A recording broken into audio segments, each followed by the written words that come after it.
Hello everyone, I'm Shannon Slatton in Robbinsdale. Here's a look at your top stories. For residents living near Highway 252 in Brooklyn Center, time is of the essence. Yeah, it's affecting residents on both sides of Highway 252. Earlier this year, MnDOT put a hold on converting Highway 252 into a freeway. And since that time, residents say MnDOT and the city have declined any citizen input on a new design. When we tried to talk to city staff recently, they said no, they won't talk to us. When we tried to go to the technical meeting, they said no, you can't come. The proposed freeway runs from Highway 610 in Brooklyn Park to I-94 in Brooklyn Center. There would be 3 interchange locations, one at 85th Avenue, Brookdale Drive, and 66. But Brooklyn Center residents are concerned about the proposed interchange on 66 due to pollution, the impact on the nearby Mississippi River, and the estimated traffic increase of 50,000 cars per day. Up you see from here to where everybody's getting on 694, 94 West and Highway 100 is only 800 feet. The minimum, the absolute minimum is 2,000 feet. Residents also say MnDOT requires a 1-mile minimum distance between urban interchanges, but the proposal only has 1/3 of a mile between the interchanges. It's going to be very, very dangerous for people trying to enter and uncomfortable. Residents say there are better options for the interchange, including here at 73rd Ave, where it'll allow more time for drivers to safely merge. That would be much further from the Mississippi River, but most importantly, be safe because the distance is further away. Cooper and Corey are part of the Highway 252 Safety Task Force. The group recently surveyed about 170 nearby residents. So over 99% wanted more engagement, and there hasn't been a single one. Results also showed that over half of the residents were not in favor of making 252 into an expressway at all. But they still wanted improvements, considering that the 252 stretch has some of the most dangerous intersections in Minnesota. The results were given to MnDOT and to city leaders to review. If they would allow people to come to the meetings, if they'd listen to what people have to say now, then this would have been done, and it can still get done. CCX News contacted MnDOT and the city, but did not hear back. In Brooklyn Center, Pafua Yang, CCX News.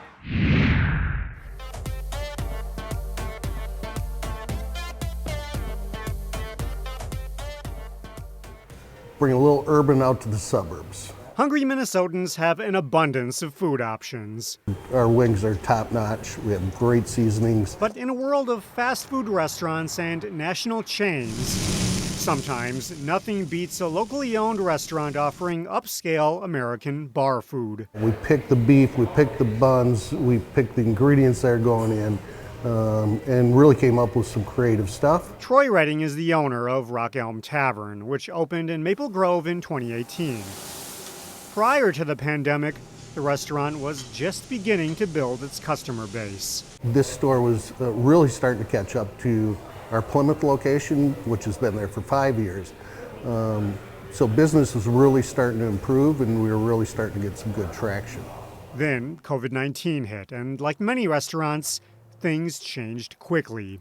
Redding says they're at about 30 to 40% of their pre-COVID sales. So we had to do things like parking lot parties, and we did grill outs. We put together grill packs, take home food items that you could make on your own. So it really took some creative approach to trying to generate revenue, generate traffic.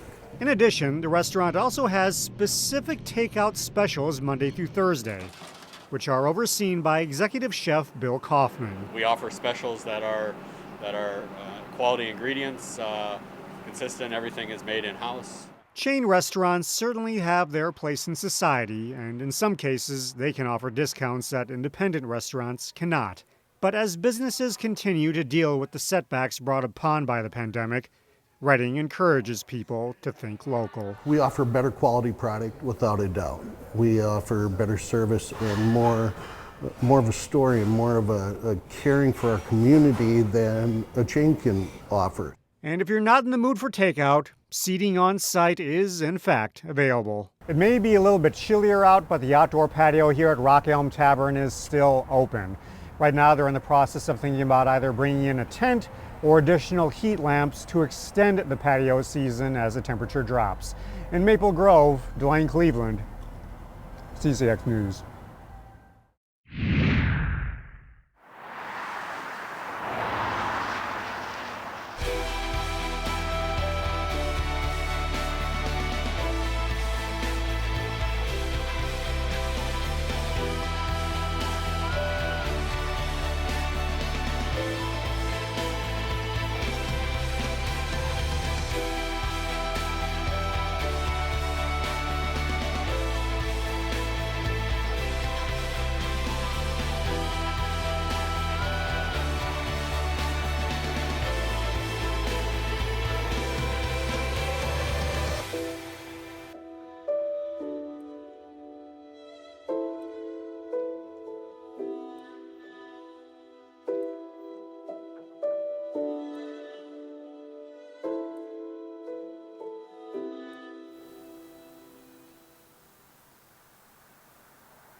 Find more local news stories at ccxmedia.org and follow us on social media.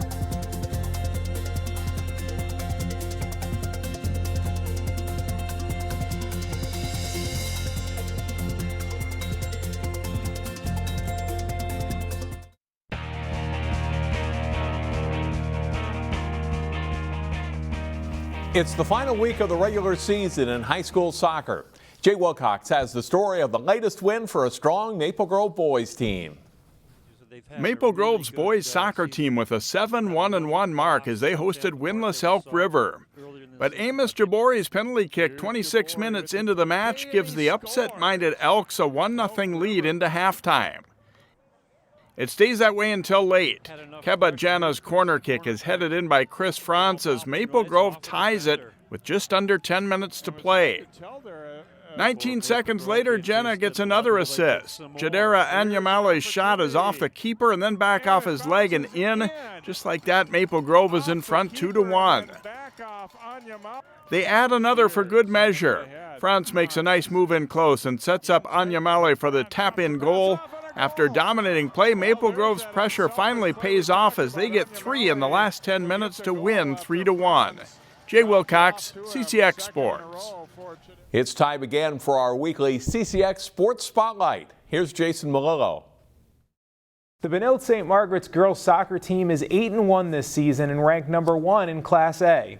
The Red Knights have a very talented junior class led by Sydney Drees. We profiled Drees in this week's CCX Sports Spotlight. Sydney Drees is the Red Knights' leading scorer this fall with 8 goals.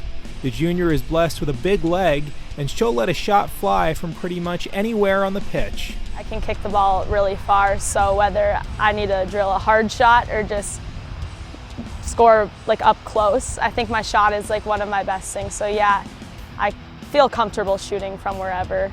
Drees does have a shoot-first mentality, but she's a well-rounded player and far from selfish.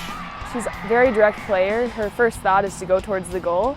But she also doesn't force it when she doesn't need to. I think she just likes to play with her team and work together to score goals, and I think that's like what makes her different. Sydney is very tenacious, and she has really good skills. She's really strong.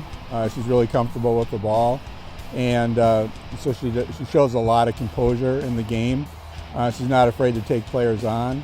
If she loses the ball, she'll get stuck in and come back and win it back for us. So yeah, she's an all-around just really good player. Drees was one of 5 of her classmates to make the top team as freshmen. Kaya Ballinger, Elizabeth Dietzen, Ashton Lowenberg, and Avery Richardson also made the Benilde varsity as 9th graders. And 3 seasons together make them a tight group.